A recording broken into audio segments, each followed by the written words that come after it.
you.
Hello and welcome to Salt Lake City's formal council meeting. This is our last formal city council meeting of the year, and we're really glad to have all of you with us, whether you're joining us in person or online. We hope that you'll continue to participate in whichever manner you feel most comfortable.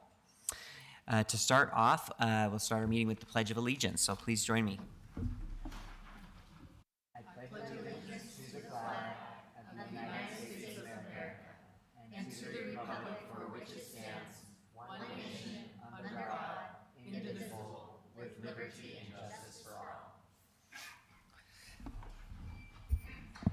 all. Okay, thank you for everyone who's joining us. Before we go through the agenda, I just want to quickly go through our registration information and our rules and standards for public meetings. We welcome everyone. The council's goal is to make the meeting place a place where people feel safe and comfortable participating in their government. We invite everyone to make this a welcoming space and help us make sure that our residents and neighbors feel heard. A respectful environment allows us to conduct the meeting in an orderly and efficient way. Our most basic rule is that any action that causes a disruption to our ability to conduct the meeting or any safety concern involving threats or unprotected speech is not allowed. These actions or comments may result in removal from the meeting. As a reminder, our public comment registration process, individuals may register to comment on scheduled public hearing items up until the time the hearing is closed. For the general comment section, we will accept signups until 7:30 p.m. The general comment section is limited to a maximum of 1 hour and will only include commenters who register before 7:30. So if you are here to give general comments, please sign up, and remember that it is possible that not everyone who signs up may be able to speak, depending on how many there are. Our next item is to recognize Councilmember Darren Mono for his service to District 5 from January 2020 to December 2025. And I have the honor of reading some points about Councilmember Mono. And it's my pleasure to recognize someone whose impact on Salt Lake City will be felt for years, I would say for decades. Our friend and dedicated public servant, Darren Mono. This is a bittersweet moment for me. I've gotten to fill a lot of vacancies, or I shouldn't say gotten, I've had to fill many vacancies on this council, and voting for Councilmember Mono was one of them. And we're so grateful for your service, Darren. We'll genuinely miss your voice, your sharp mind, and your rare ability to look at a block or a building and not just explain what it is and the context of how it came to be, but what it could become. Early in your service, our city was impacted by uncertainty and rapid change in 2020. From the COVID-19 pandemic to protests for racial justice, you were an essential part of a council that implemented the community support we needed in uncertain times. From small business loans to supporting restaurants with what would become open streets, you helped our city have one of the nation's best economic recoveries from the global pandemic. In response to calls for social justice and police reform, you helped establish the Commission on Racial Equity in Policing and supported alternative response programs, both of which reimagine the way the city approaches public safety. Amidst the chaos and change, you never lost sight of a significant opportunity shaping Salt Lake City, the need for affordable housing. Through your personal expertise and influence as a council member and a Community Reinvestment Agency board member, you showed your commitment to finding new ways to expand our housing stock and advocated for them with our fellow council members. Thanks to your advocacy, the council advanced initiatives that created more housing opportunities, protected affordability, and supported the neighborhoods that needed it most. We approved affordable housing incentives, increased density through zoning, and expanded how and where ADUs could be built. We consolidated 26 mixed-use zones into 6, created a new zoning district that allows for more flexible community-oriented development, and strategized on zoning for the Ballpark Next community design plan. As a consistent champion for the Ballpark neighborhood, you celebrated the opening of Ballpark Library Lab, just one part of all that's to come for the area. Darren, your work on housing, density, your passion for good design, your belief in walkable and welcoming neighborhoods, and your commitment to equity will outlive your time on the council. Of the many other notable ways you have benefited the city, we want to highlight an issue close to your heart and heritage: the years you spent on this council uplifting the Japanese community and protecting the cultural heart of Japantown. So tonight we're presenting you with a tea set that holds an extraordinary story and intersects with the legacy you're leaving. This set was originally given by delegates from our first sister city, Matsumoto, Japan, during a visit to Salt Lake City. Originally gifted to the Fukushima family, the Japanese Church of Christ graciously offered this to commemorate your time on the council. The tea set reflects the ways in which you have contributed to both the history and future of Salt Lake City, honoring the importance of diversity and heritage through support of LGBTQ+ issues and your dedicated work to Japantown. Thank you for your leadership, thoughtfulness, and friendship. The council won't be the same without you, but the city will continue to grow on the foundation that you helped build.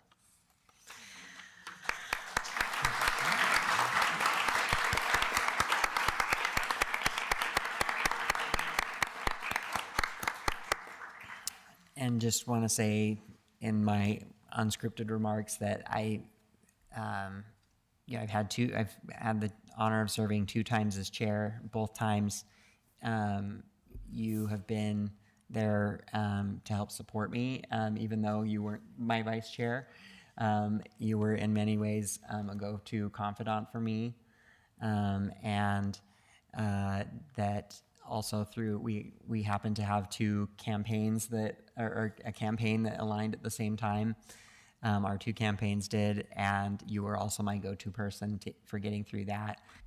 It definitely won't be the same for me to serve on this council without you, but I'm really excited to see what things you go and do, because I know they're going to be great, and I hope that you will still be available to take my calls and challenge me on the topics that we disagree on, but also help me build on the many, many more areas where we do agree and where I can keep pushing forward our shared goals. So thank you. Thank you, Chris. This is incredible. I could not have guessed something that special. So I that's really beautiful. And I don't feel deserving of it, but thank you for the gift and for those words. Should I go next? Okay. No, we want to talk about you a little more First, okay. So, Councilmember Young. Thank you. So, Councilmember Mono, when I think about people in my world who mean a lot to me, my first metaphor that I think about is school. And so I was like, what is he most like for me in a school setting? And it was so easy to come up with the answer that you are my smart friend in study group. Because honestly, when I think about just all the kindness and generosity you've shown in terms of being willing to educate me about things where I had so much learning to do around land use, around understanding some of the, historical inequities within the city, as well as being able to understand the role of policy and the council to be able to get there. And not only were you willing to tutor me on my own, but you really took it a step further. I knew I could always count on you to come with me to community meetings where we were discussing what the future meant for different properties in Sugar House. And you came with an open mind and an open heart. You listened to the community members, even outside your own district, to really help me kind of understand the different implications and the possible solutions that we could employ to make our city a welcoming place. But most of all, and the thing that I will carry with me forward, has been the love and compassion that you've shared in terms of involving every single council member with really investing us in both the history of Japantown and our responsibility as a city to, be stewards related to the future of both righting some of the historical wrongs, but also helping to create a better space for our entire community in really recognizing that history and that culture. I had an experience just the other day of being at the Japanese Church of Christ for the time capsule opening, and I was so excited. My son was there with me, and when we walked away from that event, he said he will never forget seeing the time capsule and the contents of the two flags folded together. So not only have you changed my future, but you've changed the future of the young people of our community. And I am just so incredibly grateful for the expertise.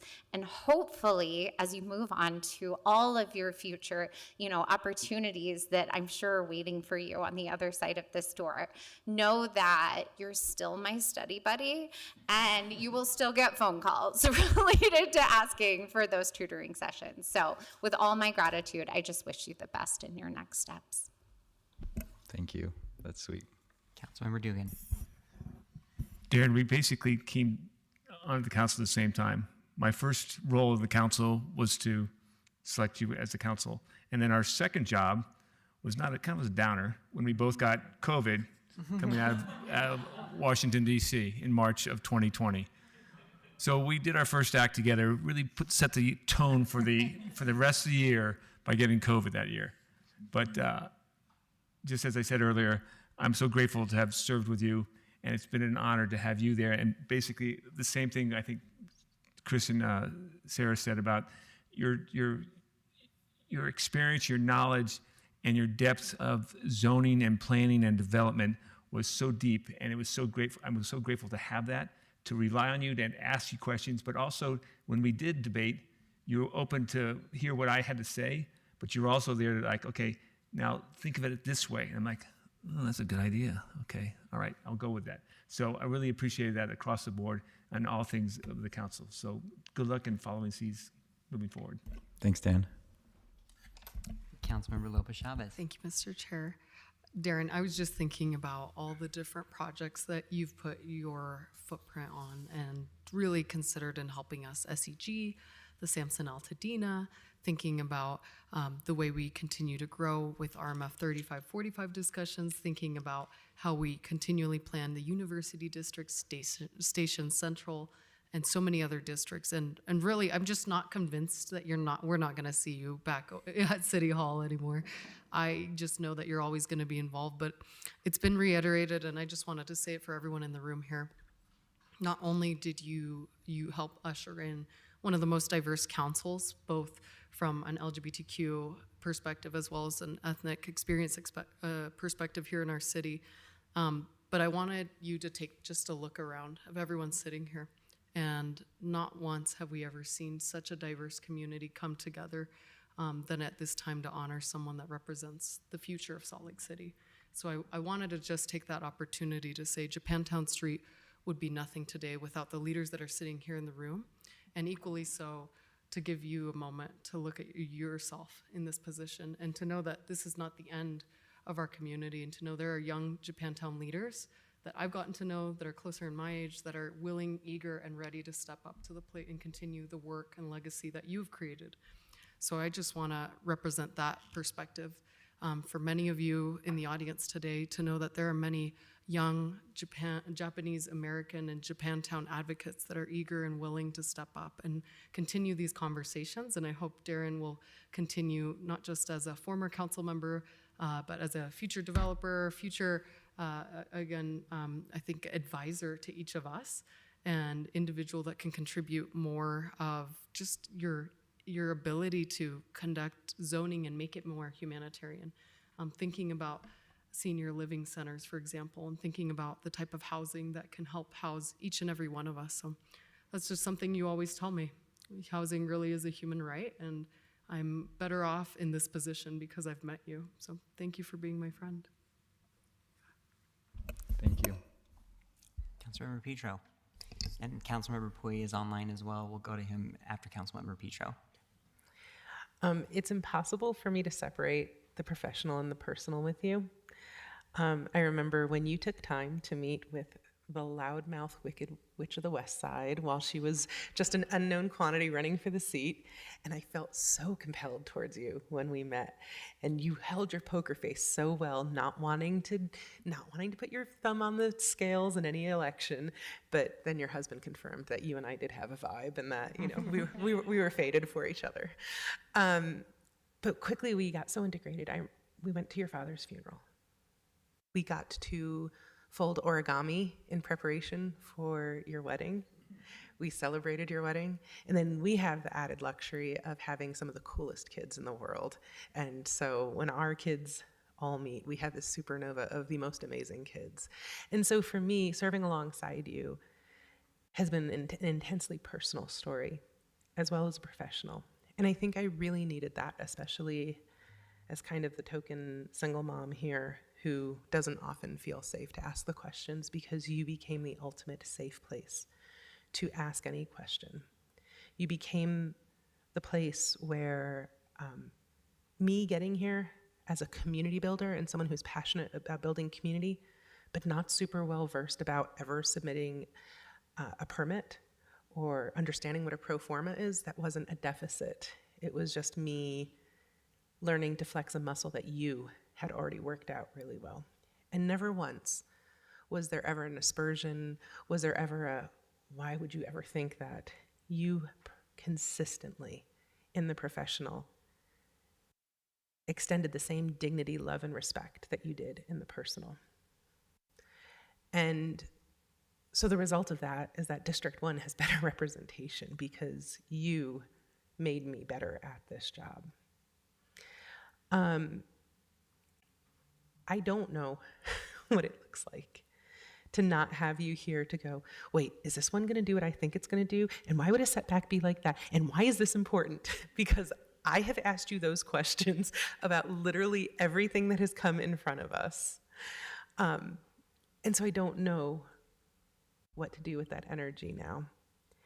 And while we're so excited because you all did some great pipeline cultivation in District 5, while we're so excited, we can't play down the loss of what it is to lose you as a public servant as well in that same moment. And so thank you for being willing to stand up and do this. I am sorry for the moments that I witnessed you have your dignity questioned. One of the worst moments we ever served on this council, where I saw someone attack you for who you are because of a policy difference. I'm sorry for the ways you felt unsupported by a system that didn't know how to stand in that gap for you. Thank you that when it came my turn and someone was at that podium there talking about my children during a public comment, that you're the one who shut it down, in fact, shutting down the entire meeting at that point in defense of me and my family. Your humanity is your defining characteristic. I'm so fortunate that for me this isn't goodbye, even though I'm going to hate not being able to harass you with every question. Don't think I won't, though. I'm still coming for you. My commitment to you is that there will be no faltering. There will be no baton drop. Japantown will have as passionate an advocate as ever. We will see through our city's commitment, and we will do it because of the passion you instilled in us and because of what the community is owed. But thank you. Thank you for making me a better council person. Thanks for looking over me while I slept, because there definitely was at least one night where no one else was available, and he literally watched over me while I slept. I don't know that I'll ever have the words to express my gratitude to you for being who you are, but I'm so thankful for whatever in the universe aligned to allow us to serve together. And I'm so thankful for what's going to allow us to hang out together and continue getting the coolest kids to adulthood together as we move forward. Thank you. Councilmember Pui. Took me a second to click the button. Thank you. I just wanted to address this message to you, Councilmember Mano. I wanted to share that even though that you hated me when I joined the council, we and I will never forget that. I it's incredible to look at how much we have grown together. And you have made me a better person, certainly a better council member, a better zoning policymaker. I have, now I know what questions to ask generally, and oftentimes I'm looking at you and trying to guess what would Mano say at this moment. And you have challenged me and really expanded my brain capacity just by being around you. You supported me and you were there to argue about issues and to push me and to help me be better. So I am lucky to have known you, and you're not going away. So certainly everybody just committed you to answer your phone. So it's a given. But I. I'm you are a force for good, and the ripples of the impact that you have done in the city are monumental. And I hope that in the future, if you ever had a bad day, that jump on your car and or go for a walk into a neighborhood and just people watch. And I hope that you realize that there is thousands of neighbors, new neighbors, and all neighbors that are able to either stay in their homes because of some of the zoning changes, and we allow them to build an ADU, and they can now afford staying in their neighborhoods, or new families are being able to move into our current ones, and that you realize that you made that happen, that you have created community. So I hope that uplifts you if you ever have a bad day. You have inspired me, and you have inspired many others to serve. I will miss sitting by you. I will miss seeing your smile when you're talking about aisles and about small cities, small streets in the back of houses. And I cannot wait to see what you take on next, because I know for a fact that you will make it better. Thank you. Thank you, Ale. All right. You can talk about yourself now. We're done. Oh, excuse me. Sorry. No, you cannot. Mayor, May I? please go ahead. I was sitting on the bench of former council members, Sure. and I wanted to sneak up, maybe on behalf of Jill Carlton, Anna, and myself, who are here. Even though it's my job to be here, I'm here tonight to honor you, Darren. I think it's a rare thing that you and me and Jill, that there's 3 generations of District 5 who've been working together. I don't know that that's ever happened in the city's entire history, where so much institutional knowledge of a specific set of neighborhoods and shared passion for what's possible in them has been in effect at the same time in City Hall. I remember meeting you in the Ballpark Community Council meetings. I remember thinking he should keep coming to these meetings because he's really good at this. And I remember encouraging you to run for City Council. And I remember sitting here as a brand new mayor and being so pleased when the council selected you to fill that vacancy for the first 2 years of your time here, and feeling so proud of you today for everything that you accomplished and for the really fashionable shoes that Jill left behind and then I left behind that you filled even better than I did. So I really thank you as your resident in District 5. I thank you as a friend who trusted advice from people like me enough to step up into this role. And I think in addition to the humanity the council members all reiterated about such a shining quality in you, is I would add that you have a real, genuine authenticity that shone through dark and difficult times in the world that we experienced uniquely as people at a dais during the time of your service on the council here. Really unique times. And your humanity and your dignity for everybody and your authenticity helped make us a better city. Thank you for giving me a moment, Mr. Chair. Darren, thank you for serving. Thank you, Mayor. Okay, now we're done talking about Oh, you. Go okay. ahead. Thank you for all those words, and thank you for this gift, and for all of you that mentioned Japantown and all my friends from the Japanese Church of Christ and Salt Lake Buddhist Temple that are here tonight. It makes what I wanted to share even, I think, more appropriate. But I've been thinking today about what's changed in the last 6 years since I've been serving on the city council, and a lot has changed politically and socially. I feel like we're in a totally different place, a different federal administration, and words like diversity, equity, and inclusion are sometimes harder for us to say than they were 6 years ago. The pandemic hadn't happened yet. The Bees still played baseball in District 5, and the Mammoth were still playing hockey in Arizona.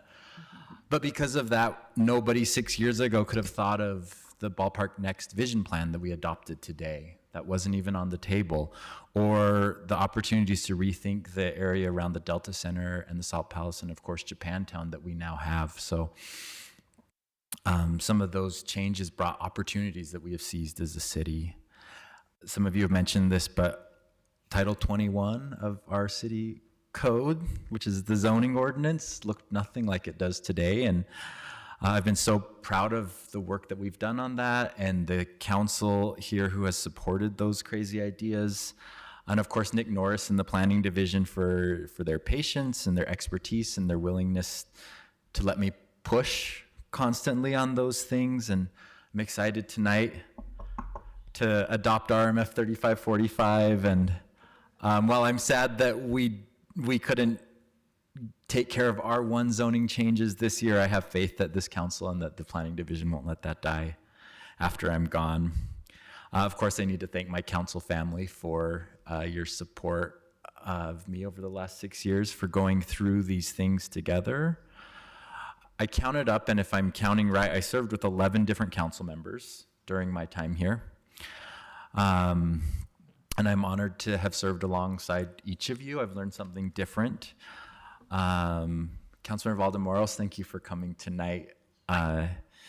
Serving with you meant a lot. Councilmember Valdemoros and Councilmember Wharton, and then of course Mayor, as she mentioned, were I think the only three that I knew before becoming a council member, aside from having coffee for a second with Councilmember Dugan. But it was.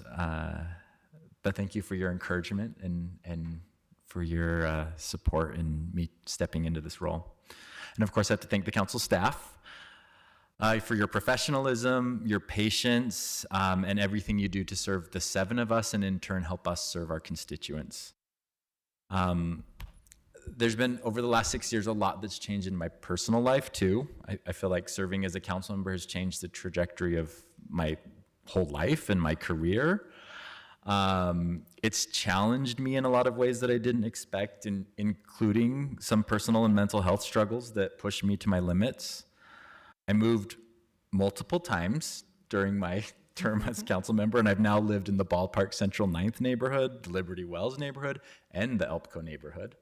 So I've lived in every part of District 5 now. I've also lost close family members, my mom and my dad and a newborn niece. And I gained a family too. I married this guy, Kevin, over here. Kevin, thanks for being such a supportive partner. Thank you for your help with my campaign, for teaching me how to talk to reporters, reminding me that sometimes a personal story is more powerful than a policy statement. And thank you for loving me through all of this. I know haven't always been easy to deal with throughout this experience. And marrying Kevin also meant that I became a stepfather to 4 amazing kids. 3 of them are here tonight. Kate, McKay, and Claire, thank you for coming to support me tonight. I think that I'm pretty sure this is your first council meeting you've ever attended, so thanks for being here, and I love you all. And Meg, of course, who wasn't able to come, but I love you all, and I'm excited to spend more time with you. As most of you know, and as has been mentioned tonight, I originally joined the council through a vacancy appointment. So there's no campaign season for me to get ready, just an application, a 5-minute speech, and 4, I think, rounds of voting. Nearly 30 people applied for that vacancy, and I was intimidated walking into this room, but somehow by the end of the night, I was a council member. They gave us opportunity to give a speech, and in that speech, I shared a story about my grandmother, and I want to talk about her again tonight. In her mid-20s, she was forced to abandon her home in Los Angeles area and moved to Utah through a dangerous journey in order to avoid incarceration in one of the World War II Japanese American concentration camps. And then when I launched my campaign a year later, I chose to do so at the Japan Sage Market, which is at 1515 South Main Street, right in the middle of District 5. And the reason I chose Japan Market is not just because it's an amazing local business in my district, but because my grandmother worked there when I was young.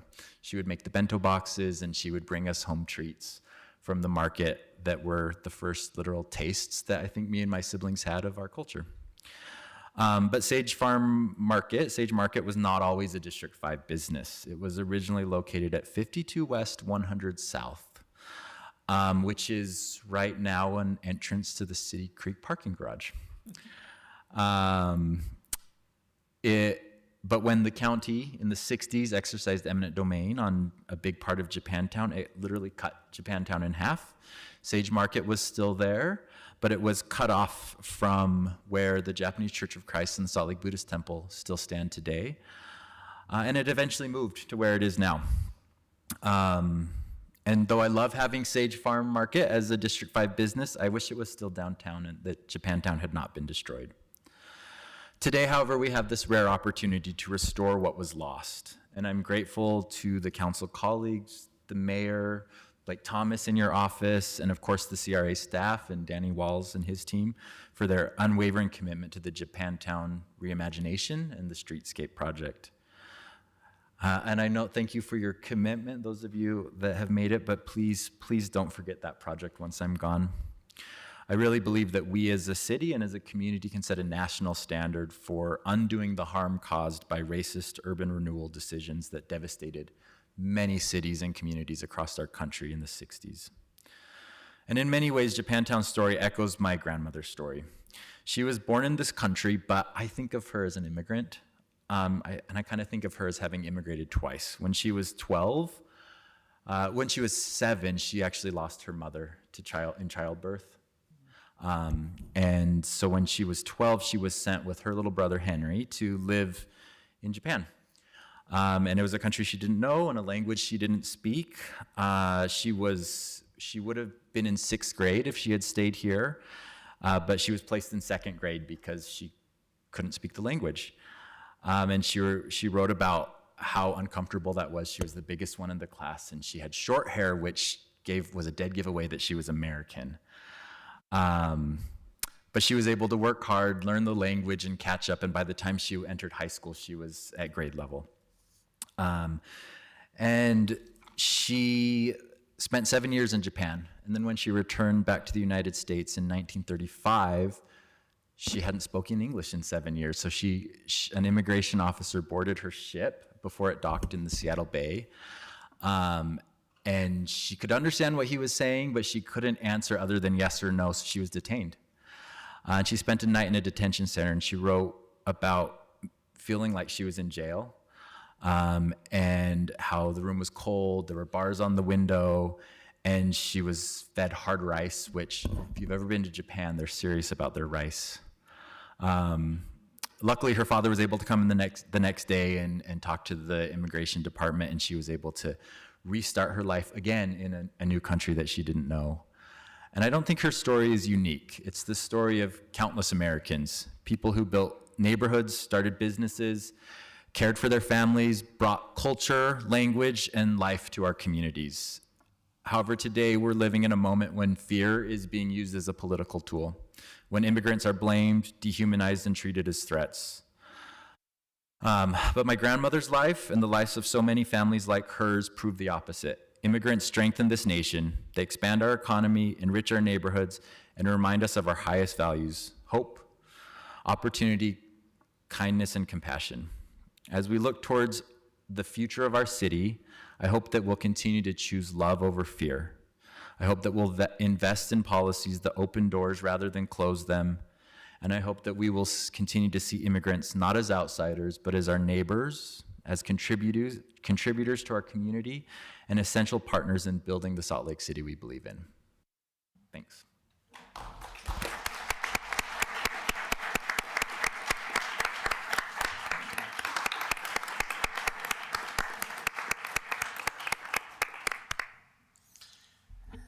So, do you want to open your tea set? Do you want to take a picture before we move on to our next item? Sure. Okay, go ahead. Take a picture up there. Sure, yeah, let's do it. Can Anna join the picture? You can have whoever you want. This is your picture. Gonna be photoshopped.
Oh, okay. Whoops.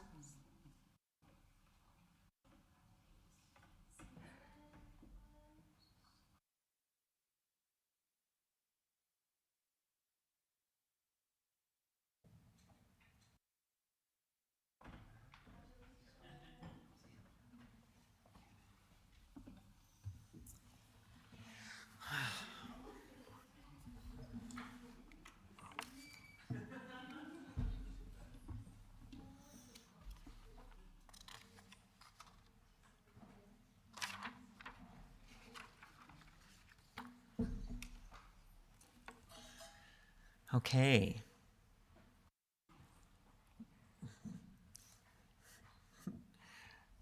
Sorry you have to continue to go through the rest of the meeting with us, and you don't get to go home with your family. But this brings us to the public hearing section of our agenda.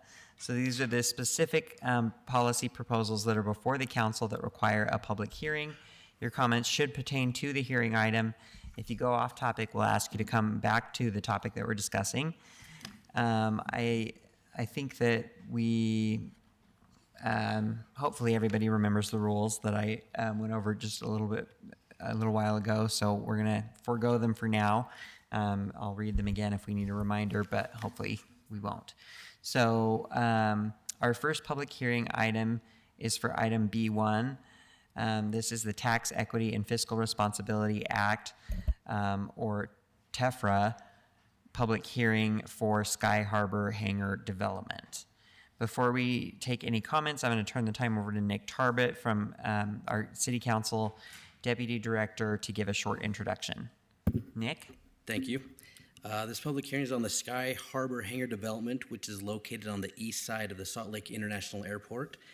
The project would be funded through the tax-exempt private activity bond issued by the Public Finance Authority of Wisconsin. Federal regulations require these to have a public hearing before the City Council. Okay, thank you, Nick. Taylor, would you please start our first public comment? Thank you, Mr. Chair. We do not have anyone registered to speak to this item. Okay. Mr. Chair, I move that the council close the Well, public let me hearing. hold on just one second. Is there anybody here that wants to speak to this item?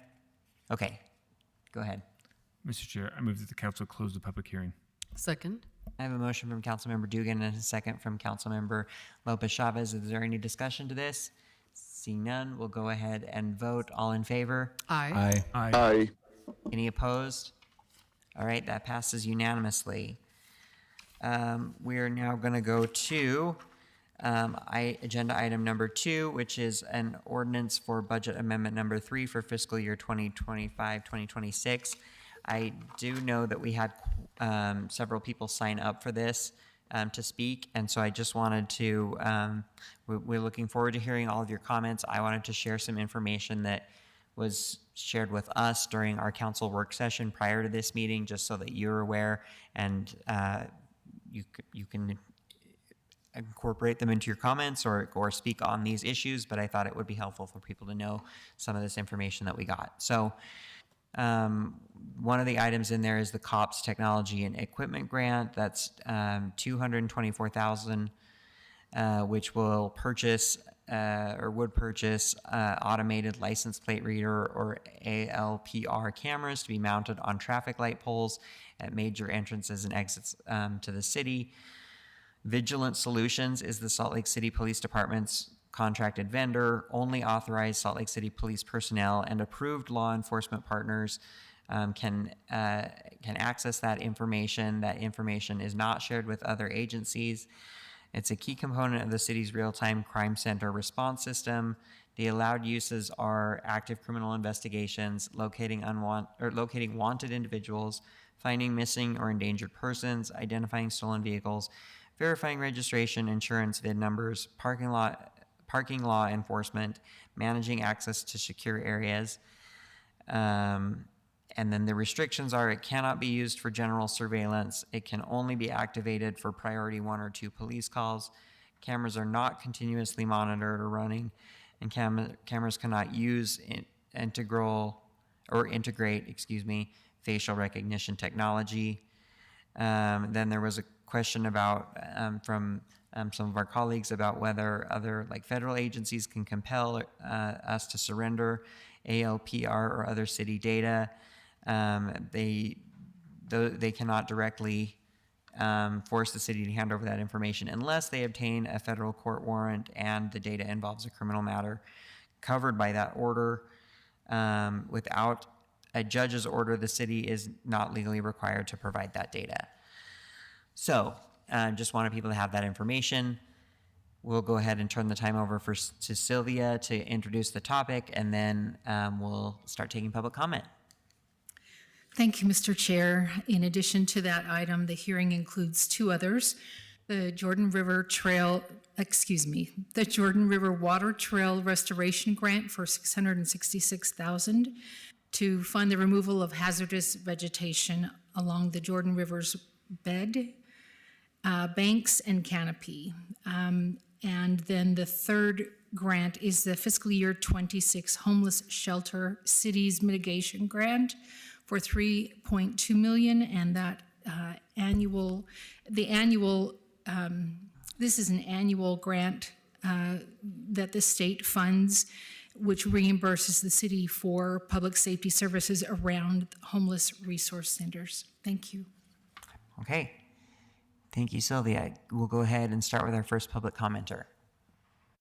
Thank you, Mr. Chair. We have about 13 people here to speak to this item. The first will be Ambreen Kay, followed by Olivia Marin, and then David Mack. Ambreen, you may now unmute. Hi, my name is Ambreen Khan. I am a District 2 resident, and I am going to oppose both the Jordan River amendment as well as the AI license plate surveillance. The river, I live by the river. I walk by it almost every day, and especially during the summer, there is vegetation that helps with the native species thrive, ducks, other, beavers, things like that. And so that would really disrupt the ecosystem. And I would love to know what are some of the ways in which that has been mitigated or has been thought about in terms of the AI license plate cameras. I want to know who would have access to the data. You briefly mentioned that it would be approved partners. I'm not sure who those approved partners would be. And also this data has been proved, there's been no data proving that these cameras actually work in reducing crime. There's been actually numerous amounts of studies done and reports that state that this data actually violates people's privacy. There is an extreme risk of misuse. There's cases in Colorado and Louisiana related to it. So it would be great if the city issued a detailed report highlighting who will have access to the data and explicitly stated that this data would be prohibited used by ICE, ERO, CIA, FBI, et cetera, and other surveillance mechanisms. And then I wish that the city would take input from groups that are anti-ICE and anti-police or against police brutality, as well as other stakeholders to see if this implementation will actually benefit and reduce crime as it is purported to do, because currently there's not really any data that says that. And then before it's installed in certain communities, community input would be really necessary to see if those communities would prefer to opt out. Thank you. Thank you. Next will be Olivia Marin, followed by David Mack, and then Charlie Padilla. Olivia, you may now unmute. Hey everyone, just want to uplift everything that Ambreen was able to amplify. I think everything that she mentioned is extremely important and should not be taken lightly. Anyways, Victoria Petro is my council member representative, and I just wanted to emphasize my concerns surrounding more funding for, the police here in Salt Lake City. At the beginning of Mendenhall's mayoral reign, whatever we want to call it, there's been like a $50 million police budget increase already, and I just can't believe that we're wanting to increase that even more, especially with the increased police brutality and whatnot. So one of your guys' officers already shot someone in the head essentially at the end of October, and I just haven't really seen anything from internal affairs, bringing justice to the man who was shot fatally or to his family. The officer that shot him is still on administrative paid leave. That's embarrassing. I just think there's a lot of instances like that have happened. Don't know why we're raising the budget for police when obviously the unsheltered community needs housing, and all of that money could just go to housing them, permanently and in a sustainable way rather than just going to police them more. That's really scary, and I can't imagine any of you would want to be policed more if you were homeless. So hopefully you can consider. Next will be David Mack, followed by Charlie Padilla, and then Mac McKinley. David is here in person.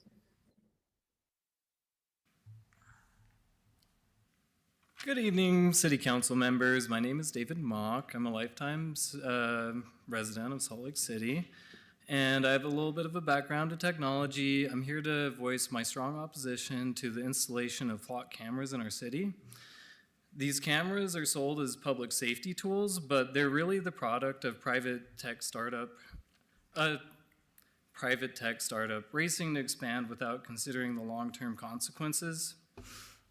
Others have mentioned how people have been misidentified, but what I really want to talk about is the serious vulnerabilities in both their hardware and their software. These devices have been shown to have major security problems. They've been tampered with and repurposed. If a system can't keep its own data safe, it can't keep us safe, and it has no business tracking our every movement. We should not be experimenting on our residents with untested, profit-driven surveillance networks. Flock is not a public institution, as a venture-backed startup whose priority is growth and not community safety. As others have said, a lot of evidence that Flock gives you for the success that it gives cities are studies that are funded by Flock. So if you look at all the studies, they're all funded by them. And they just don't have any good data about the pros of adding all these cameras in our city. Building a citywide surveillance system on a company's marketing claim isn't really responsible and is kind of gambling with government trust. I urge you guys to slow down. Don't hand over our city's movements and personal data to an unaccountable corporation. Let's invest in community safety, not corporate surveillance. Technology should serve people and... Time. Thank you. Next will be Charlie Padilla, followed by Mac McKinley, and then Isaiah Rodriguez. Charlie's here in person. It's okay.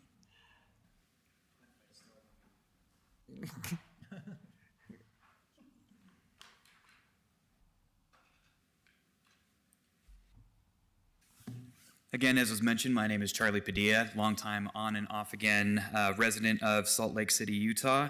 And I am here to speak on the flock situation because what the flock? With liberty and justice for all. All of us were raised saying this at the beginning of school, and I would argue that this has never been true in this country, and certainly is not true as it pertains to mass surveillance. This is supposed to be the most free country on the planet, and since when is creating a system of mass surveillance at the scale of Big Brother from 1984 a component of freedom? Especially with departments of government like ICE who have been abusing their power and outright breaking the law across the country. We must not allow ourselves to provide more tools of tracking and surveillance to a government that has consistently made threats against its own citizens. The issues we face as a society are solely from the corruption and greed of billionaires who use their wealth to influence policy and continue to make all aspects of life unaffordable. We must not allow agencies like ICE to have access to this technology in our city for the protection of our neighbors and all those who openly exercise their First Amendment right. Can anyone here name any benefits of mass surveillance? Do all of the cameras and monitoring devices across the valley make any of you feel more safe? Does it make any of you feel more free? The current administration has stated that they will aggressively pursue anyone who disagrees with them, and this technology can and will be used against us in violation of our rights, including our neighbors who are going through the immigration process. Time. Thank you. Next will be Mac McKinley, followed by Isaiah Rodriguez, and then Christina Robb. Mac is here in person. Hello, council members. Thank you so much for this time tonight, considering this information. I understand there's been a lot of talk about Flock specifically when we're concerned about these automatic license plate readers. Obviously, there's a little bit more nuance with that information, but I still think that the information that's being presented by all of your constituents still is important. I think Darren Mano made a great point in speaking about the impact that immigrants have had in the history of this country, in the history of Utah. And even though we can have tools implemented with the right ideas, with the right intentions for public safety and for prevention of crime, I think it's important that each of you consider the fact that this might also be a Pandora's box when it comes to opening up more access into surveillance in ways that you may not have intended. I think we've seen very clearly that we're working with a federal administration that is very willing to play with the rules of law, and whether or not we're willing to follow that, I think it's important that we try to protect our city as much as possible to avoid unlawful acts against our own citizens, you know? And I think that there can be great benefits from, you know, having more information available for law enforcement, but there can also be great harm. And it really depends on who is at the button with those types of tools. So more than anything, I hope that each of you will consider rejecting the amendment for the financial budget amendment, implementing this tool, and that we can find other alternatives that will provide better resources for our community, more safety, and more stability so that we can build a better city. Thank you. Next will be Isaiah Rodriguez, followed by Christina Robb, and then Liam Rosenfield. Isaiah is here in person. Thank you, Council. Yeah, I just wanted to address earlier, I'm Isaiah Rodriguez, resident here in Salt Lake City. That was mentioned earlier today by an officer during the public safety plan update. Now, they mentioned that these ALPRs won't be on all the time, but that's not really how they work. They're automatic, so they always are going to capture data when they get, in some cases, any sort of movement. So it essentially is a continuous surveillance program. Now, I know there's been a lot of talk around Flock and whether or not this has to do with Flock, if this is a Flock program or not. The ALPRs that we're going to be getting are Motorola Solutions ALPRs that can then be integrated with Flock's programs. They just released a thing about openness in February. They have a whole paper about it and how they're going to start integrating more friendly with other systems. That being said, I find it really interesting that it was brought up by, let's see, Cedar City Police Chief Darren Adams on March 12th that Salt Lake City Police Department does indeed use Flock, which is a really strange thing to say as a police chief. That comment was then removed today at 2:42 p.m. This article was written in March, so it's really strange. That being said, just be aware that these software programs can be integrated with other ALPRs. That being said, it's very weird that we have police officers that are using the same exact verbiage that these Flock executives use in their sales pitches for their crime command centers. These things have a numerous amount of insane security problems. So, I mean, we're talking about literally being able to walk up to it and gain immediately root access control to do anything from watching people to replacing footage. Thank you. Next comment? Next will be Christina Robb, followed by Ian Ferguson, and then Lila Rosenfield. Okay, thank you. Christina's here in person. Good evening. My name is Christina Robb, and I currently serve as chair of the East Liberty Park Community Organization. I'm here tonight to speak about the budget addition for public safety and police officers. I want to speak to some really positive things that have happened in East Liberty Park recently under Chief Red and the police department that wouldn't have been possible prior to the increase of officers, patrol officers, and people in the police department. Specifically, I live right behind East High School, and as we know, when we're working with juveniles, we have to deal with a lot of things like FERPA and HIPAA, which makes it hard to solve problems that keep kids safe. And we were able to work with Chief Red and his staff as a result of increased officers making it possible for him to respond to community issues. So we appreciate that. In addition, we run the 9th and 9th Street Festival, in which we invite almost 10,000 people to our area. And this year we were concerned about how to go out about that without the proper security. And again, with the increase of officers around the working on the hotspot areas, that allowed some officers to be freed up to help us solve community problems that added to the security of our street festival. So thank you for supporting the budget amendment. Next. Also quickly, thank you, Darren Mono. Thank you.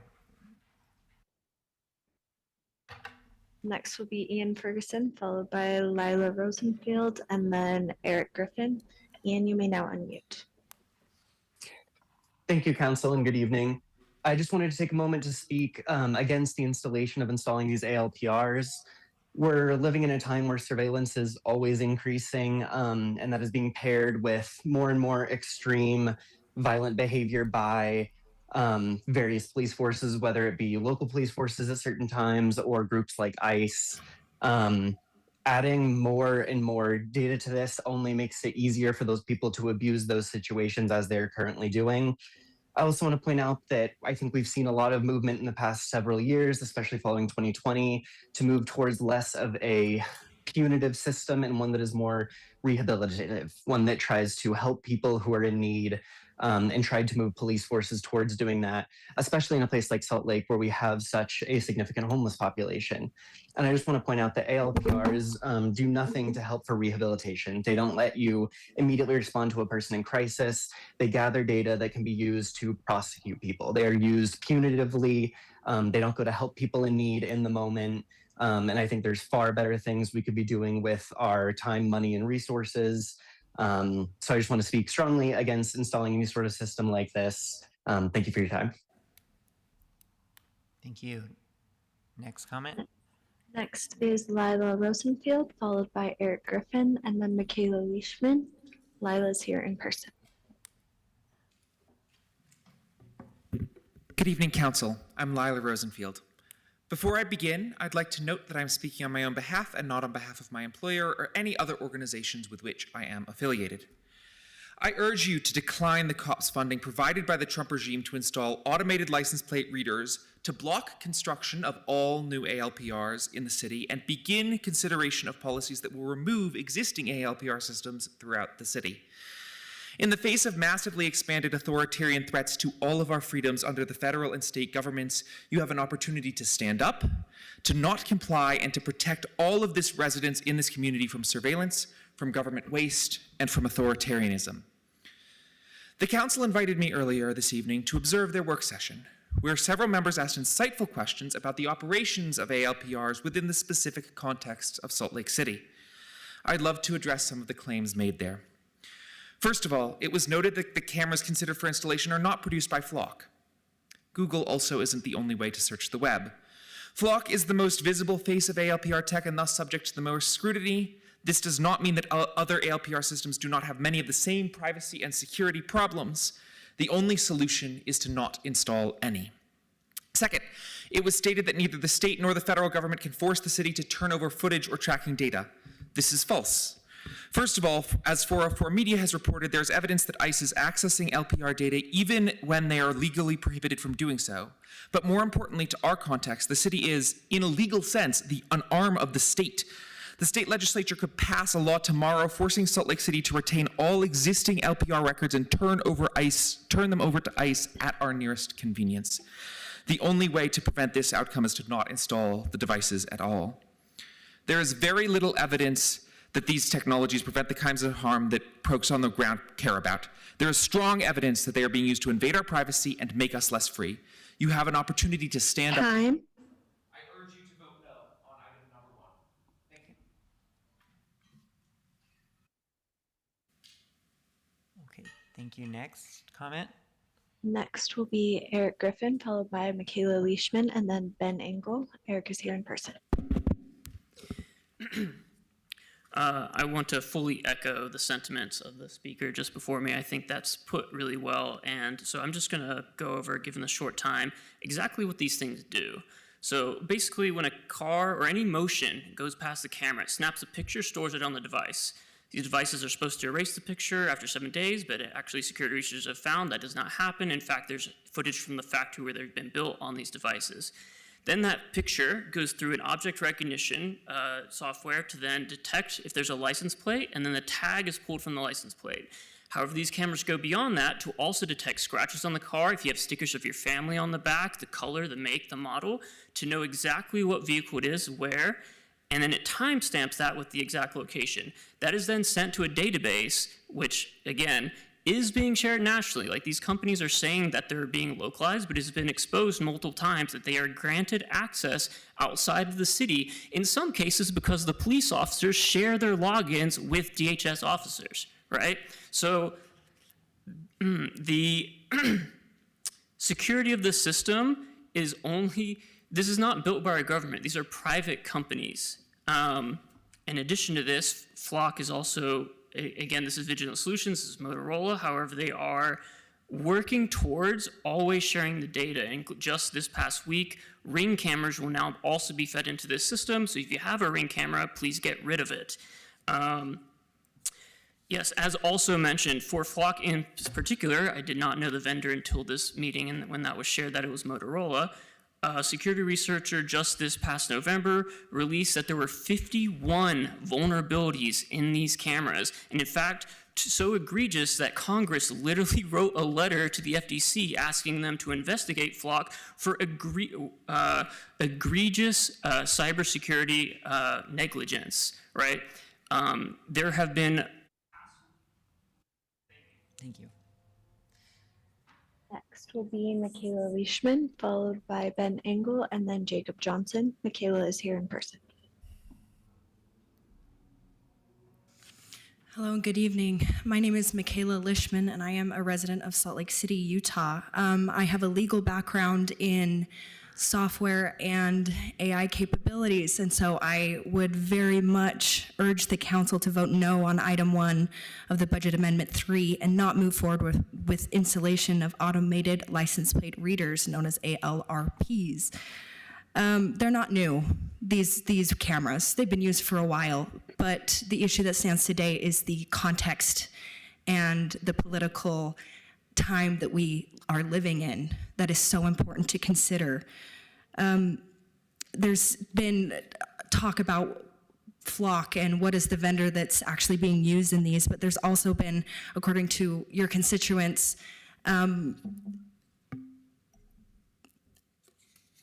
these systems cross, they talk to each other, and the misconduct and abuses and violence that are committed by ICE is something to very much keep in mind when considering installation of these cameras. And I would urge the council to consider a plan to take down these cameras, not just put more money into it, but to take them down. They're in Salt Lake. There's a map of them. If you go to dflock.me, you can see a map of these cameras, Flock specifically, that are installed in Salt Lake City. Flock is the one that is directly in contact with ICE, not necessarily the ones that you guys were talking about earlier, but again, these cross systems are incredibly dangerous, and I urge the council to vote no on item 1, Budget Amendment 3. Thank you.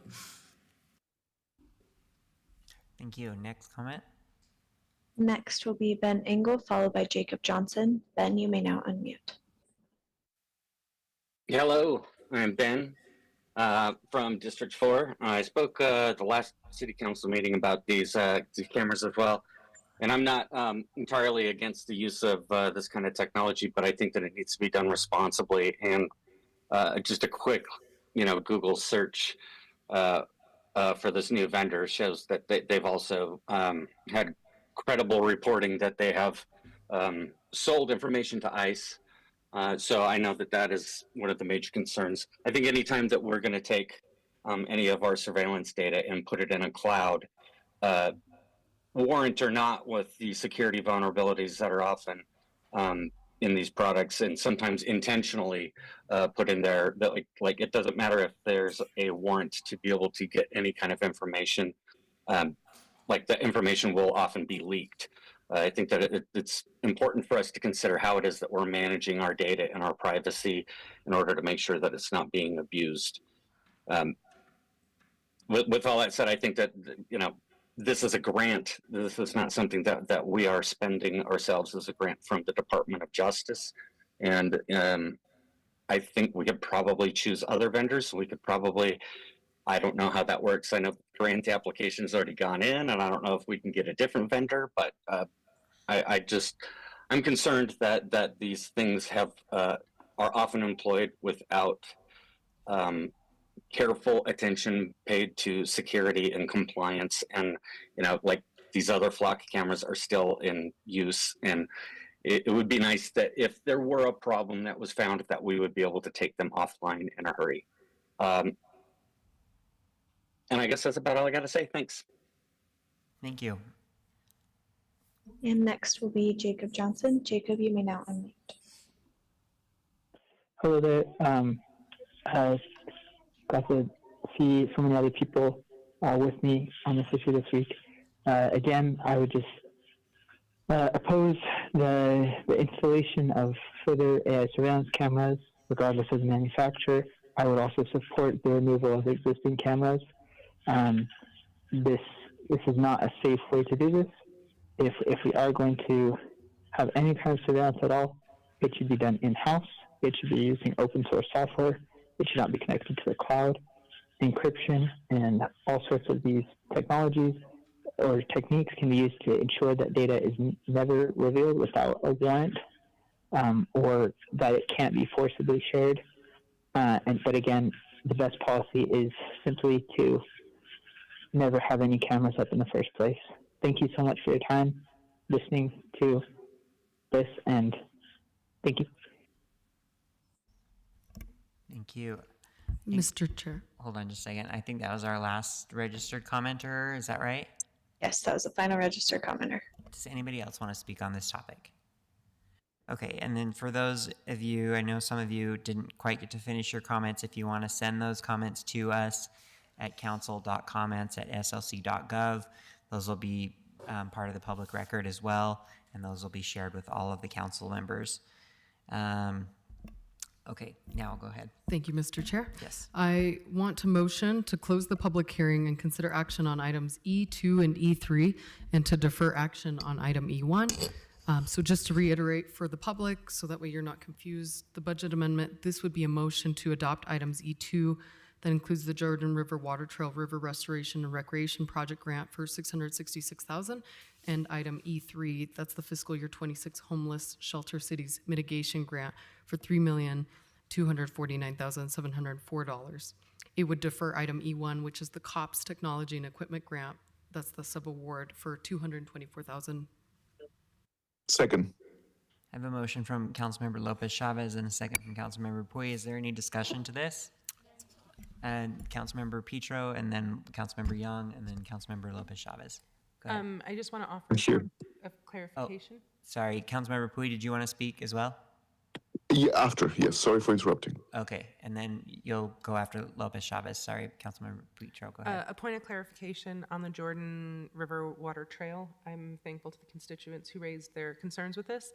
This is actually in response to a mitigation similar to what other municipalities have done, in full accordance with the Jordan River Blueprint, which is something we have wanted to do, and it is the removal of the Russian olive, which is an invasive species that is completely water irresponsive and is choking out other natural ecosystems.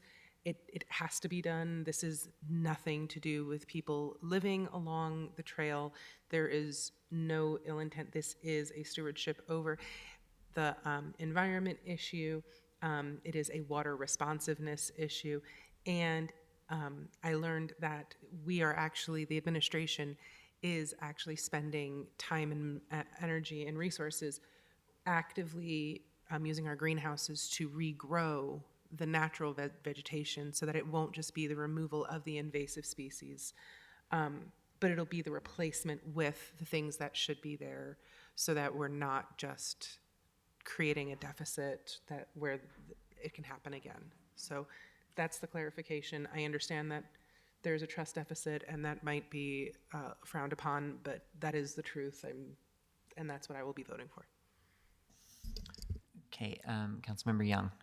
Yeah, so it would help me as part of this conversation in determining our why, to understand what additional information we're seeking as council related to the deferment of that item. I'm happy to answer that, unless you were posing that to everybody. I am, yeah. I'm curious what other information we're seeking in addition to what Chief Red was able to present today. Yeah, so Chief, and he's texting me right now even, he has mentioned that we have policies on surveillance. I think it was mentioned in the work session today. I know I'm particularly eager to learn more about what could prevent us if this were funded and passed today. What could retract the use of the license plate readers, for example? Any other ways to didact, again, policies that would help us have situational awareness. I think there's a lot of, I was going to mention this, there's a trust deficit publicly with these systems and surveillance. That being said, other councils have been having these same conversations today. I personally would love to see, in taking something I've learned in conversations with you, Councilmember Young, is truly to have the outline policy before we're investing in a mechanism. Although it's a COPS grant, I'd love to better understand how will we promote these continually in the next years to come when the COPS grant is not available. So that's what I'm looking for tonight. Certainly this is an issue that's come up in District 4, and it's going to be placed in different areas around the city, but it is technology that we're expanding in surveillance, and I'd like to better understand that. Mr. Chair. Yeah, hold on just a second. Councilmember Young, did you have other comments you wanted to make, or was that it? I'm happy to give my viewpoints on it as well. Thank you. Okay, Councilmember, yes, and then we'll go to Councilmember Pui after that. Go ahead, Councilmember This Petro. is the result of politicizing the public good that we've seen at the federal level. The trust deficit does not exist in those seats. It exists right here with me, both from my personal lived experience, my professional lived experience, and as a fiduciary of the city. Our job is now more intense in the scrutiny that we have to give to money that would pass through us and would impact the lives of our most vulnerable.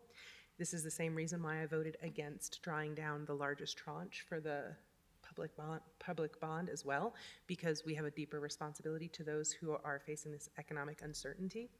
And I do want to investigate the options of taking this offline, encrypting in-house, making sure there's no cloud connectivity, and I need to have a serious talk with Chief about the urgency of this. As I said before, and this will get groans from everyone in here, I believe in what we're building here with our police organization. We have good people. We have a chief who uses his position to protect vulnerable people, and I've watched him do it with my own eyes. This is not a referendum on them.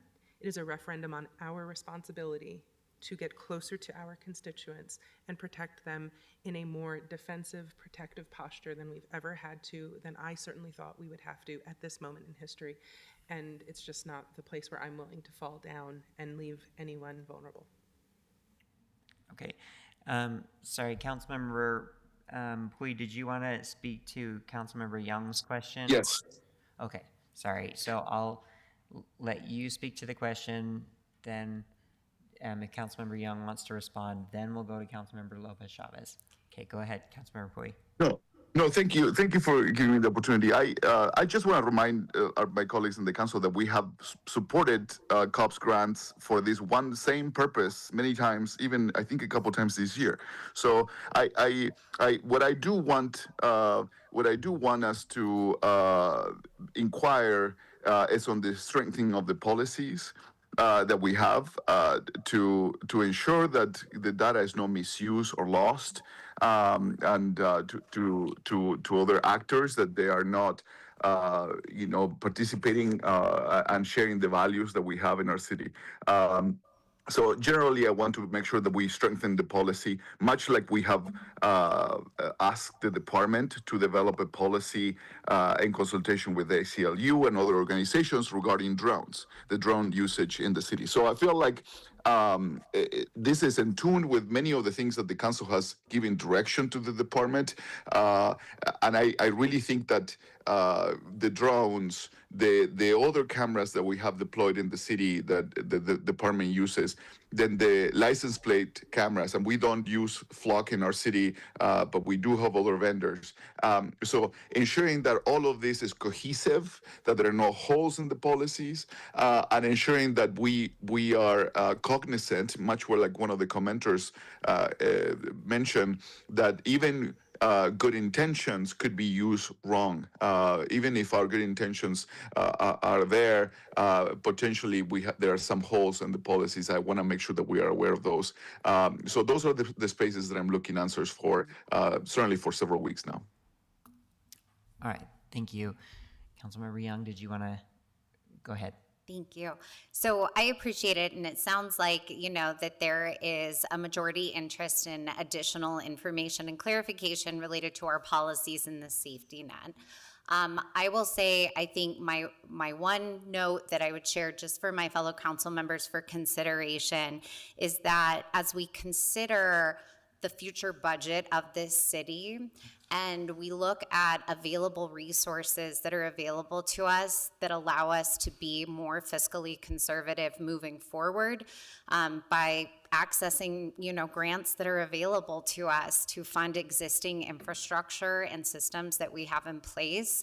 That's one of the pieces I'm balancing in this space as well. Are we prepared as a city to forego an investment in an existing system, potentially to have these conversations, only to find ourselves then asking, well, where can I get another $224,000 to be able to support, resources that we need, at least related to the single use case that I brought up today, and I will hear again, being able to respond to an Amber Alert.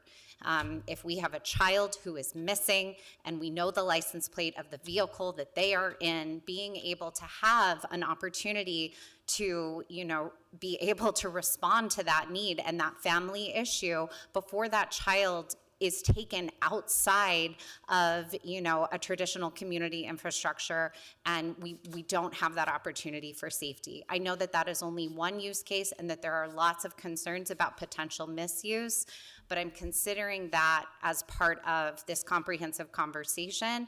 And I just want to make sure that as we continue to have these policy conversations, that we are also considering where we will find those additional resources if and when we deem it necessary, because at that point it will be coming from city taxpayers as opposed to this potential grant. Thank you. Thank you. Councilmember Lopez Chavez. Thank you so much. I just wanted to reiterate some of the concerns today, and certainly it affects my family as much as it affects each of you and the commentators that came up to speak in regards to data sharing, different repositories and systems in place. That's the inquiry that we're asking today. And if you look back at our work session, many of us had that question, and certainly we look at alternative forms of policing, because what you're asking for is community service, community safety, and other resources that are essential. Many of my colleagues have been promoting that since before I was on the council. I think these inquiries are really interesting. I used to work in GovTech myself and recognize that it's actually just trying to make a sale, and a quick sale. Unfortunately, that is what a lot of these private equity companies and backed companies are seeking, and they're not seeking their own internal policies, which leaves it up to us, municipal governments, to form these policies. So it's something I'm inquiring. I know there's other colleagues here that are interested in that, but just reiterating again, your right to private privacy, making sure that that exists quintessentially in these policies. And the beauty of the report today from our police department and from Chief Red is that crime is down. We have fully filled the essential spots and positions for Salt Lake City Police Department, including the excess 20 spots that we have today. So we definitely have a fully funded police department in Salt Lake City. I know many of you are seeking other types of remediation. For me, I'm interested in safe neighborhoods. I'm interested in the safety and well-being of each community member, regardless of their status or not. And the beauty of it is we have tools today to respond locally, but I share those same fears nationally. And so I just wanted to share that today. Thank you, Mr. Chair. Thank you. Any other comments or discussions to this before we proceed to the vote? Oh, sorry, Councilmember Hui, did you want to give a comment also, or just your response? No. Okay, great. Thank you. Okay, we'll go ahead and proceed to a vote. All in favor of the motion, say aye. Aye. Aye. Aye. Any opposed? No. Aye. Okay, and any abstentions? Okay, we have 5 council members in favor, 2 council members opposed. So we will go ahead and move forward with the first 2 budget amendment items. This one will be paused and close the public hearing on this matter. Okay, now we will go to our next item, which is item B3, a resolution for Valley Behavioral Health Public Benefits Analysis. Before we begin taking comments, I'll turn the time over to Michael Sanders, Council Policy Analyst, to give us a short introduction to this item. Thank you, Council. The administration has proposed a resolution authorizing the release of Salt Lake City's reversionary interest in Valley Behavioral Health's property at 107 South, 800 West. This action would allow Valley to redevelop the site from 8 to 68 permanent supportive housing units. The proposal also authorizes the mayor to execute a restrictive use agreement and formally adopts and incorporates the findings of the public benefits analysis. The council received a briefing on this item during the December 2nd work session. Thank you, Michael. Do we have any commenters to this item? Thank you, Mr. Chair. We do not have anyone registered to speak to this item. Okay, is there anybody here that wishes to speak to this item? Seeing none, I'll look for a motion. Mr. Mr. Chair. The council close the public hearing and adopt the resolution. Second. I have a motion from Councilmember Dugan, a second from Councilmember Pui. Any discussion to this? Seeing none, we'll go ahead and vote. All in favor? Aye. Aye. Aye. Any opposed? Okay, that passes unanimously. We will move on to section C of our agenda. This is potential action items. First is the RMF 35 and RMF 45 multifamily zoning district text amendment. Mr. Chair, I move that the council adopt the ordinances that include eliminating the 100-foot maximum building length and increasing the number of dwelling units to 50 in the RMF 45 district. Second. I have a motion from Councilmember Mono. I know he was waiting all day to make, possibly for several years. And a second from Councilmember Petro. Is there any discussion to this item? Okay, I have a discussion point. Just that I have appreciated our dialogues on this, and I totally concede that the RMF 45 zone, I think, is broken and is not serving our city. I am concerned about the impacts on historic districts, so I think you all know this, but I will not be voting in favor. But I wanted to thank you all for the time, the extra time that it took to have those conversations to see if we could try to mend those gaps. For me, we just weren't able to do it on this one, but thanks for the additional considerations. Councilmember Lopez Chavez. And I just wanted to mention, I'll be voting in favor of this, knowing there's still concerns in Central City and other parts of District 4. And particularly, I just wanted to highlight that one of our concerns, although today's vote will not rectify the concern, is related to parking and just the different ways that people transport themselves to and from the places they wish to attend. So just wanted to mention that. Yeah. Councilmember Mono, I was like, are you seriously not going to speak on this? I will. almost thought about saying something that would force you to respond. No, I appreciate those comments, and I appreciate, Councilor Morton, the conversations that we've had, and I understand the position that you're taking on this. This is something that even back when I was on the Planning Commission, we talked about RMF 30, and it was discussed that once we do that, that'll be done very quickly, and then we'll do the 35 and 45 after that was kind of the plan. And so it's been, 6 years now, but, and I am really happy that we're here at this, and I understand the concerns, and I think that these highlight why zoning ordinances are so difficult and land use policy is so difficult, because it affects neighborhoods in so many different ways. And there really isn't a perfect zoning ordinance, but I do believe what we're doing today is taking things that were just very, very broken and fixing them for the future. And so I appreciate those conversations that we've had, and I fully understand where you're coming from. Thank you.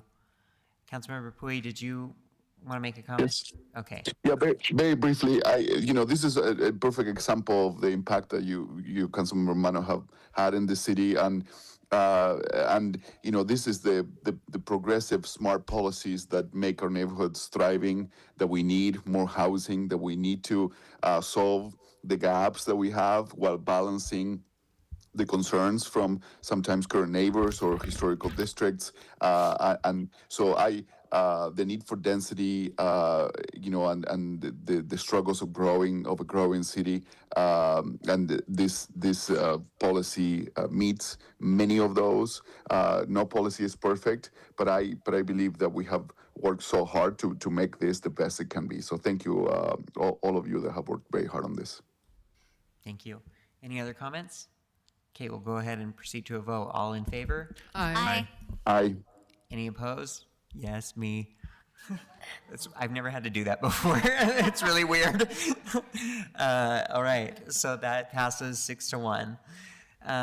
We will move now to agenda item D. This is our public comment session and questions to the mayor. Are there any questions from the council to the mayor?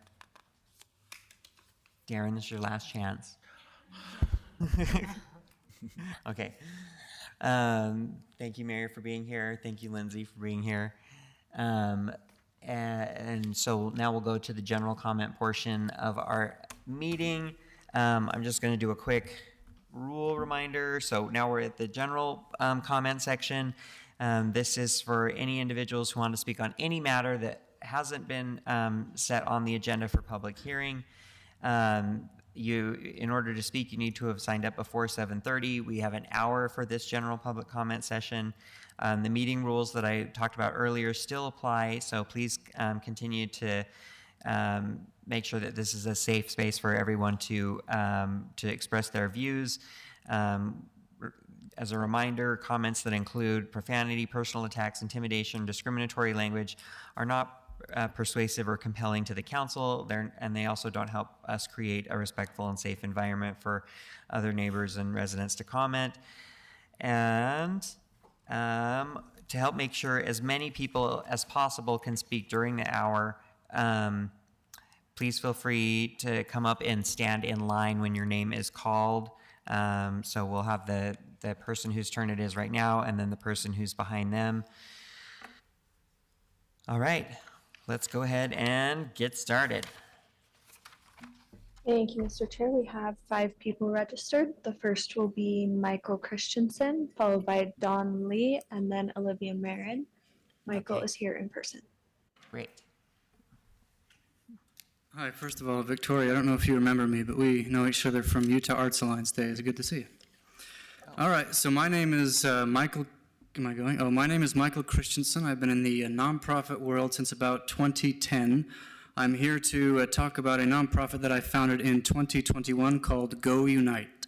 The mission of Go Unite is to foster civic engagement in the Davis and Salt Lake counties.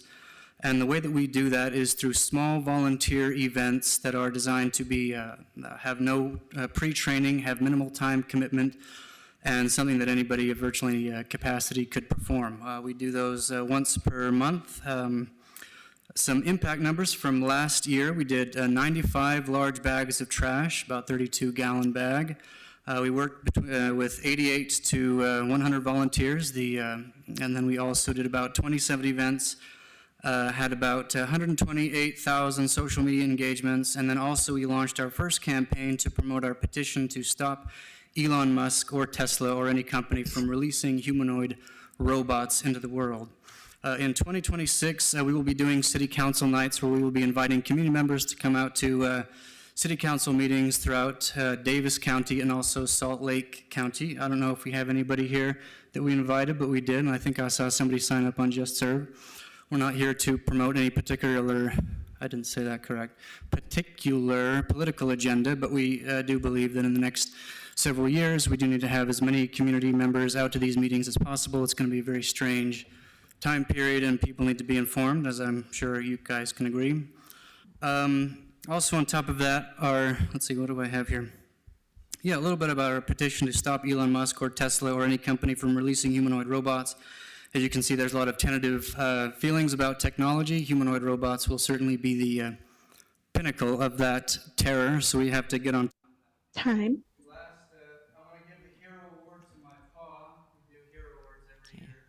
Thank you. Thank you. Appreciate it. Next commenter. Next will be Dawn Lee, followed by Olivia Marin, and then Cindy Cromer. Dawn is here in person. Hello, I am a elementary school teacher in Salt Lake, and I'm also a local business owner in Salt Lake City, and I'm speaking on behalf as a local business owner. We ran into an issue on purchasing a vacant lot here in Salt Lake at 1030 South State Street, and with abandoned vehicles being left on the lot. And the abandoned vehicles left on our lot had no wheels, no engine, no nothing, and so no towing company is able to take them. And it's put on the business owner or the property owner to pay for that cost. And as a business owner for Space Tea on 1085 South State Street, we've been able to be successful and for the past 5 years to buy this lot. And I know that Salt Lake is in support of local businesses and owning their own property. And I think that this is a barrier that is placed upon a new local business that is trying to be successful. It's going to cost us around $1,000 on top of like other expenses that we already have to do. And so I'm asking the council to kind of find a solution to support local businesses in this situation. Thank you. And next will be Olivia Marin, followed by Cindy Cromer. Yeah, sorry. Before we go to Olivia, do we have a staff? Councilmember Petro's asking if we have a staff member that can help answer the last commenter's questions. Yeah, if you wouldn't mind sticking around after the meeting, I can chat with you a little bit more and we can figure out just who to connect you with. So, and it sounds like the mayor as well. Mayor's, okay. Great. Thank you. Okay, next commenter. Olivia, you may now unmute. All right. Hi, everyone. Again. Yeah, I'm just kind of like speaking from my heart here, I guess. It's been a while since I feel like I've spoken at city council. A lot of things I think are going on in everyone's personal life and in the world, and it can be hard to be present in these spaces. And, just, hearing about the cops budget being awarded to the city or whatever kind of prompted me to get involved again. And, I recently am living in Councilwoman Petro's district now. And so I'm just very excited to get involved again and start, paying more attention to this aspect of the community again, because it's obvious that these things are being implemented all the time. I think a lot of people, have so much going on and aren't aware of these situations, unless people are raising the flags. And I just hope that we can continue to amplify safety and privacy for people, while also acknowledging the fact that these cameras have been around for years and people go missing all the time, and these cameras don't really do anything in regards to helping these people be found, I feel a lot of the times. And so I don't really think that adding more cameras and more surveillance is the answer for that. Obviously more funding for the police isn't the answer either, because they still murder people and people still go missing even though they're around. And so, I just think it's a matter of really figuring out how we balance our resources in a sustainable way while maintaining a sense of privacy. So, thank you. And next will be Cindy Cromer, who is here in person. Hi, I'm still Cindy Cromer. And as you wrap up 2025, I want to untangle an issue which came up this past fall. Tony Samaride with the Tribune has already written that 4 members of the Salt Lake City Council were elected for 3 or more terms. I want to add a few flourishes to what amounts to over 50 years of service by former council members Fonsbach, Christensen, Godfrey, and Love. I happened to be sitting next to Sidney Fonsbach when the errant version of history surfaced. The speaker claimed that no one had been elected to 3 terms on the city council. Later, the speaker retreated to the last 20 years. Both are inaccurate. It has been my privilege to work with all 4 members of the city council who have served 3 or more terms. After I set the record straight for the wannabe historian, I took a breath, a deep one, and contemplated what the foursome have accomplished since graduating from this council. This is relevant to Councilmember Mano. All 4 have continued their service, moving on to larger stages in the region. Looking back on their tenures at the City Council, I treasure the common ground that I found with each one of them, whether it was regarding free-roaming cats, that was Councilmember Christensen, or a project in historic Liberty Park, that was Councilmember Love. So now Councilmember Wharton joins these council members who earned election 3 times. He is in extraordinary company. Have some wonderful time off from your duties on this council during the coming holidays. Thanks. Thank you, Cindy. That was the final register commentary. That brings us to section E of our agenda, which is new business.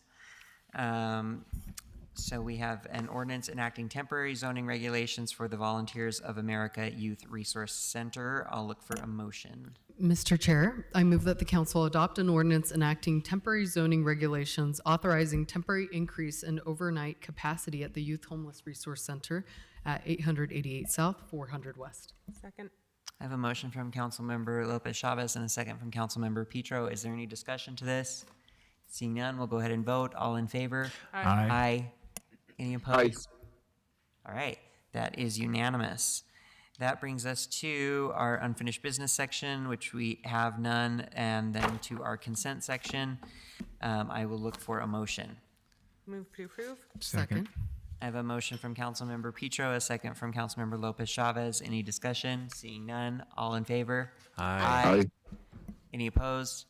That passes unanimously. Thanks, council members. This concludes our last meeting of the year. Happy holidays, and thanks to everybody who came to join us tonight. And Good night. see you in the new year.